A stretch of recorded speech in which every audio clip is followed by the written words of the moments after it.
Hello everyone, hope you are doing well. In your previous class, we discussed about how to simulate circuit with independent source in PSpice. Today, I will discuss about how to simulate circuits with dependent source in PSpice by using netlist. First of all, we see how to simulate circuit with dependent source in netlist. So, আমাদের প্রথমে যেটা জানতে হবে সেটা হচ্ছে যে dependent সোর্সগুলো কী কী। আমরা normally জানি যে ডিপেন্ডেন্ট সোর্স আছে চারটা। একটা হচ্ছে VCVS, voltage control voltage source, voltage control current source, তারপর সিসি, এটা হচ্ছে কারেন্ট কন্ট্রোল ভোল্টেজ সোর্স। এখানে সবগুলো দিয়ে দেওয়া আছে ভোল্টেজ কন্ট্রোল ভোল্টেজ সোর্স। এখন কথা হচ্ছে এগুলো জানার পর এগুলো একটা স্যাম্বল আছে নেট লিস্টে। আমরা যখন এগুলোকে সার্কিটটাকে আগে আমাদের নেট লিস্টে আমরা এর আগে প্রিভিয়াস ক্লাসে দেখছি আমাদের কীভাবে সার্কিটটাকে নেট লিস্টে লিখতে হয়। লেখার সময় আপনাকে যখন আপনি ডিফাইন করবেন এগুলোর এক একটা নাম আছে। যেমন প্রথম যেটা আছে যে ভোল্টেজ কন্ট্রোল ভোল্টেজ সোর্স, এটাকে আমরা নর্মালি ই দিয়ে ডিনোট করি। এখন আপনার যদি একটা থেকে আপনি ই1 দিবেন, দুইটা থেকে দিবেন, তার মানে ভোল্টেজ কন্ট্রোল ভোল্টেজ সোর্সটাকে আপনাকে কী দিয়ে ডিনোট করতে হবে? দিয়ে ডিনোট করতে হবে। এরপরে ভোল্টেজ কন্ট্রোল কারেন্ট সোর্স, এটাকে আপনাকে ডিনোট করতে হবে জি দিয়ে। এরপরে কারেন্ট কন্ট্রোল ভোল্টেজ সোর্সটা হচ্ছে আপনার এফ, আর ভোল্টেজ কন্ট্রোল ভোল্টেজ সোর্স, এটা সম্ভবত ভুলে গেছে, এটা হচ্ছে current control voltage source, current source হবে।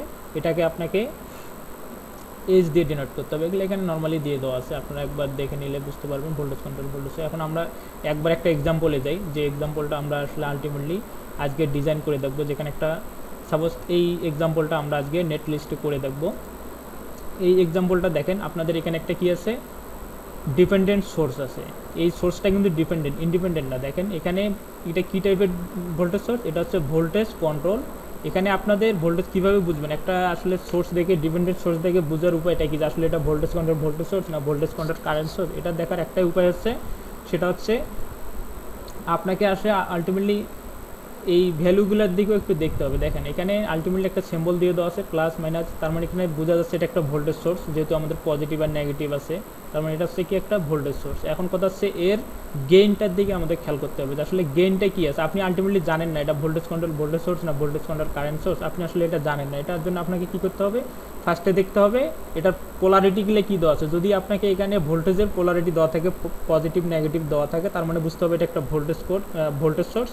এবং এটার গেইনটা যদি ভোল্টেজে দিয়ে দেওয়া থাকে, সাপোজ এখানে গেইনটা কত দেওয়া আছে দেখেন তো, 0.5 ভোল্ট, তার মানে এটা একটা কী হচ্ছে ভোল্টেজের, আমরা জানি ভোল্টেজের ইউনিট কি ভি। এখন সাপোজ যদি এখানে আপনাদের 0.5 অ্যাম্পিয়ার দেওয়া থাকতো, তাহলে কী হতো? এটা একটা, যেহেতু আমাদের এটা একটা ভোল্টেজ সোর্সের, এটা একটা কি আমাদের ভোল্টেজ সোর্স, তার মানে এটা হচ্ছে ভোল্টেজ কন্ট্রোল। এখানে যদি আমাদের ইয়াটা থাকতো, তার মানে এটা কি, যদি সাপোজ মনে করেন যে 0.5 অ্যাম্পিয়ার যদি থাকতো, তাহলে কী হতো? Current control voltage source. কারণ এটাকে কন্ট্রোল করবে কি, এই গেইনটা কিন্তু কন্ট্রোল করবে। একটা জিনিস ভালো করে মনে রাখবেন, গেইনের যে ভ্যালুটা থাকবে সেটাই হবে কি কন্ট্রোল পার্টটা। এখানে কি দেওয়া আছে? Voltage control. তার মানে কি এখানে যেহেতু আমাদের গেইনটাই কিসে আছে? ভোল্টেজে আছে, তার মানে এই ভোল্টেজটা কী করবে? কন্ট্রোল করবে। তার মানে ভোল্টেজ সোর্সটা হবে কি কন্ট্রোল, তার মানে voltage control voltage source. Suppose যদি এখানে 0.5 অ্যাম্পিয়ার থাকতো, তাহলে এটার নাম কী হয়ে যেত? Current control voltage source. Okay, আবার যদি এখানেও 0.5 অ্যাম্পিয়ার প্লাস এটা যদি কারেন্টের সিম্বল থাকতো, আপনারা জানেন কারেন্টের সিম্বল কী থাকবে? কারেন্টের সিম্বল যদি একটা অ্যারো চিহ্ন থাকতো, ডিরেকশন দেওয়া থাকতো, তাহলে কী হতো? Current control current source. এগুলো এখানে দিয়ে দেওয়া আছে, আপনারা দেখবেন কারেন্ট কন্ট্রোল। এটা যেমন আমাদের যেমন এটা হচ্ছে কি আমাদের ভোল্টেজ কন্ট্রোল কারেন্ট সোর্স। এখানে গেইনটা কিসে দেখেন তো? গেইনটা হচ্ছে কিন্তু ভোল্টেজে, তার মানে এটা কি কন্ট্রোল করতেছে? যেহেতু গেইনটা আমাদের ভোল্টেজে দেওয়া আছে, তার মানে এটা গেইনটা হচ্ছে ভোল্টেজ কন্ট্রোল। আর বাকি যেটা আছে এটা কিসের সিম্বল? এটা হচ্ছে একটা কারেন্ট সোর্সের সিম্বল, তার মানে ভোল্টেজ কন্ট্রোল কারেন্ট সোর্স। যেহেতু এটা কারেন্ট সোর্সের সিম্বল, তার মানে এটা কারেন্ট সোর্সের যে সিম্বলটা থাকবে এটা পরে আসবে, কিন্তু যে গেইনটা দেওয়া থাকবে 0.5 যেমন ভোল্ট দেওয়া আছে, তার মানে কি এটা হচ্ছে গেইন। এটা কি করবে? কন্ট্রোল করবে এই সোর্সটাকে, তার মানে এটা ফার্স্ট আসবে ভোল্টেজ কন্ট্রোল কারেন্ট সোর্স। আমরা এটুকু নিয়ে আর পরে ডিসকাস করব। আগে আমরা দেখি আমরা ভোল্টেজ কন্ট্রোল ভোল্টেজ সোর্সের যেটা এরকম একটা সোর্স নিয়ে আমরা আসলে আলটিমেটলি আজকে এই সার্কিটটাই আমরা সিমুলেট করব নেট লিস্টে by using net list. So ফার্স্টে আমাদের এখানে নোটগুলো আমরা একটু দেখে নিই। আপনারা দেখেন যে এখানে নোট কয়টা আছে, আমরা নোটগুলো একটু আইডেন্টিফাই করে নিই। আমাদের নোট আছে এখানে, নোটগুলো আপনারা তো বুঝেন কীভাবে নোট ডিফাইন করবেন, এর আগে আমি দেখাই দিছি। এখানে একটা নোট আছে, নোট 1 ধরছি আমি, নোট 2, নোট 3, নোট 4, নোট 5। এটা হচ্ছে আমাদের রেফারেন্স যেহেতু 0, তার মানে এটা আমাদের হচ্ছে নোট 0। সো আমরা এখানে এরপরে আমরা কি করব, ফার্স্টে আমাদের এটা করতে হবে, আমাদের ওয়ার্কার ক্যাপচার স্টুডিওতে যেতে হবে আপনাদের। আচ্ছা আমার এখানে ইয়েতে দিয়ে যাচ্ছে, আপনারা ওয়ার্কার স্পেসের A2 ডেমোতে চলে যাবেন। এখানে গিয়ে এর আগের মতো আপনারা কী করবেন, ফাইলে গিয়ে নিউ প্রজেক্ট একটা নিউ টেক্সট ফাইল ওপেন করবেন। ওপেন করার পর আমি দুইটা আলটিমেটলি প্যারালালি দেখাচ্ছি আপনাদের। আমার দরকার শুধু সার্কিটটা।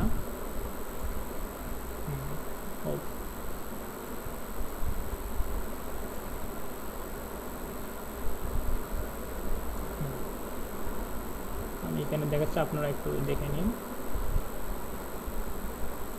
আমরা ফার্স্টে কী করলাম, আমাদের কি করতে হবে, একটা নেম দিতে হবে আমাদের সার্কিট। আজকে যেহেতু আমরা ডিপেন্ডেন্ট সোর্স নিয়ে কাজ করতেছি, আমি এখানে নাম দিলাম ডিপেন্ডেন্ট সোর্স। এই নেমটা আপনারা আপনাদের মতো করে দেবেন। এরপরে আমাদের আলটিমেটলি সার্কিটের মেন কাজ। এখন আমাদের কি করতে হবে, ডিপেন্ডেন্ট সোর্সটা ফার্স্টে আমাদের কি করতে হবে, ডেনোট করে দিতে হবে। ডিপেন্ডেন্ট সোর্সটা আমাদের এটা ডেনোট করা আমি আপনাদের একটু দেখাই দিই। এখানে ডিপেন্ডেন্ট সোর্সে ডেনোট করার কিছু ফর্মুলা এখানে দিয়ে দেওয়া আছে। দেখেন কী করতে হবে, ডিপেন্ডেন্ট সোর্সের নেমটা কিন্তু আগে দিয়ে দিতে হবে আপনাদের। ডিপেন্ডেন্ট সোর্সের নেমটা দিয়ে দিতে হবে। এখানে কী দেওয়া আছে, নেম টাইপ। সাপোজ মনে করেন যে একটা যদি ডিপেন্ডেন্ট সোর্স থাকে, আপনি E1, যেহেতু এটা ভোল্টেজ কন্ট্রোল ভোল্টেজ সোর্স, তার মানে এটাকে ই দিয়ে ডিনোট করতে হবে। তার মানে E1 যদি একটা থাকে, E1 দুইটা থাকলে E2 E3 এভাবে দেবেন। এরপরে কি আছে, ওই ভোল্টেজ সোর্সটা কোন নোড দুইটার মাঝখানে আছে। সাপোজ মনে করেন যে এখানকার ভোল্টেজ সোর্সটা আমার কি আছে, এই ভোল্টেজ সোর্সটা কি আছে দেখেন তো, নোড 2 and 3 মাঝখানে আছে। তার মানে আমি কি করব, এখানে E1 যখন লাগবো কি লাগবো, 2 and 3।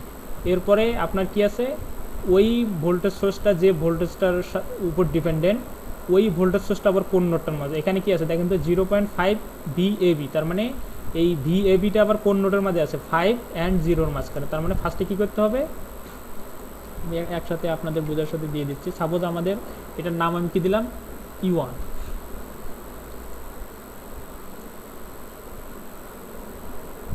E1, এখন আমাদের E1টা কোন কোন নোডের মাঝখানে আছে দেখেন তো একটু। এটা কিন্তু আমাদের আছে 2 and 3। তার মানে E1টা আছে কি, নোড 2, 3 স্পেস 3। এরপরে আমাদের যেটা বলতে হবে সেটা হচ্ছে এই ডিপেন্ডেন্ট সোর্সটা আমাদের কোন সোর্সের উপর ডিপেন্ডেন্ট, VABটা আবার কোন নোডের মাঝখানে আছে সেটাও ডিনোট করে দিতে হবে। ফার্স্টে ওই ডিপেন্ডেন্ট সোর্সটা নোড দুটা দিতে হবে, স্পেস দিয়ে ওই ডিপেন্ডেন্ট সোর্সটা যে ভোল্টেজ সোর্সের উপর ডিপেন্ডেন্ট, সেই ভোল্টেজ সোর্সটারও আপনার পজিটিভ নোড আর নেগেটিভ নোডটা দিতে হবে। এটা সাপোজ মনে করেন যে আমি দিলাম, এটা কোন নোড দুটার মাঝখানে আছে দেখেন তো, এই VABটা 5 and 0 নোডের মাঝখানে আছে। তার মানে কী করতে হবে, আপনার 5 স্পেস 0 এটা আপনার দিয়ে দিতে হবে।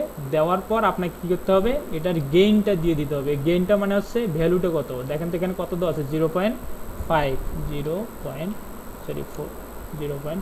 এভাবে আপনার ডিপেন্ডেন্ট সোর্সটা ডিনোট হয়ে গেল। ডিপেন্ডেন্ট সোর্সটা আমি আবার বলে দিচ্ছি, ফার্স্টে কী করতে হবে, যে সোর্সটা আমার আছে, ডিপেন্ডেন্ট সোর্সটা আছে, এই সোর্সটা কোন নোড দুইটার মাঝখানে আছে। আমি এখানে বলে দিচ্ছি 2 and 3 মাঝখানে আছে। তার মানে আমি দিলাম E1 ডিনোট করলাম, ওকে। এরপরে নেক্সট আমার কী করতে হবে, ওর নোড দুইটা ডিনোট করতে হবে, 2 and 3। আপনারা 3 and 4ও দিতে পারেন। এখানে যদি আমার পজিটিভ নেগেটিভ, আমি পোলারিটিটা একটু খেয়াল করতেছি। তার মানে আমি পোলারিটি অনুযায়ী দিচ্ছি, কারেন্টের ডিরেকশন যদি এদিক যাবে, তার মানে 2 and 3 দিলাম, 2 and 3।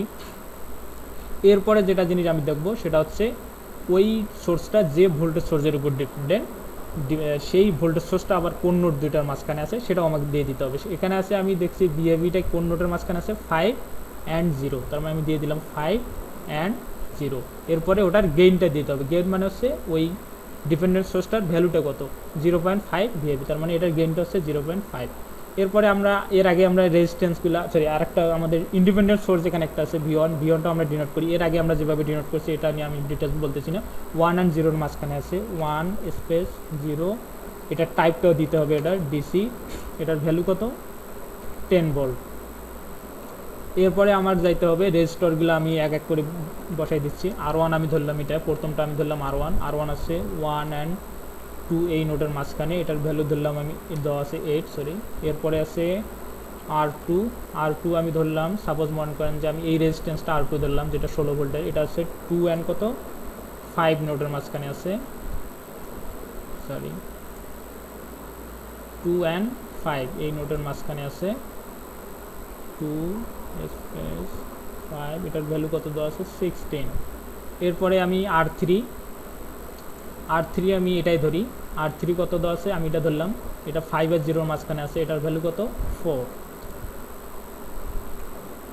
R3 5 0 মাঝখানে আছে, এটার ভ্যালু আমি ধরলাম, সরি দেওয়া আছে 4।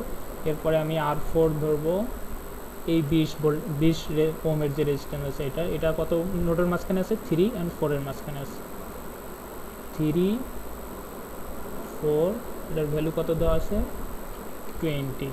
এরপরে বাকি যেটা আছে এটাকে R5 ধরলাম, 8 ওহমের যেটা, এটা আছে আপনার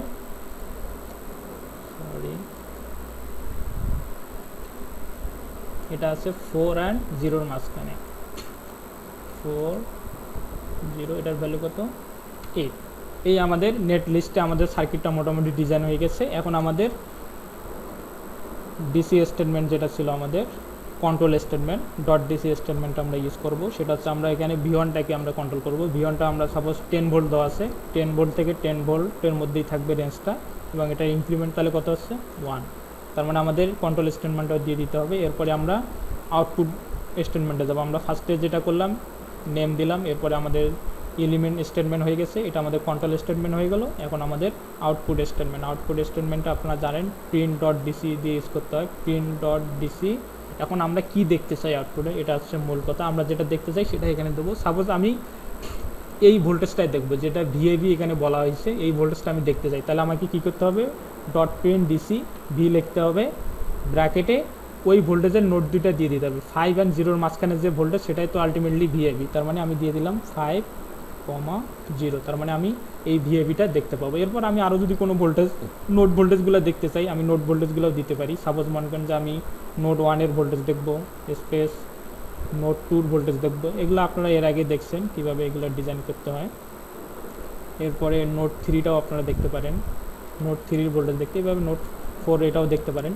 এরপরে সাপোজ মনে করেন যে আমি একটু কারেন্ট একটা ভ্যালু দেখবো, print dot print DC I দিয়ে আমি সাপোজ মনে করেন যে রেজিস্টরের এই 5 আর 0-এর যে R4 আছে, সাপোজ আমি R1ও দেখতে পারি, আমি সাপোজ R1টা দিলাম, R1-এর কীভাবে দিলাম।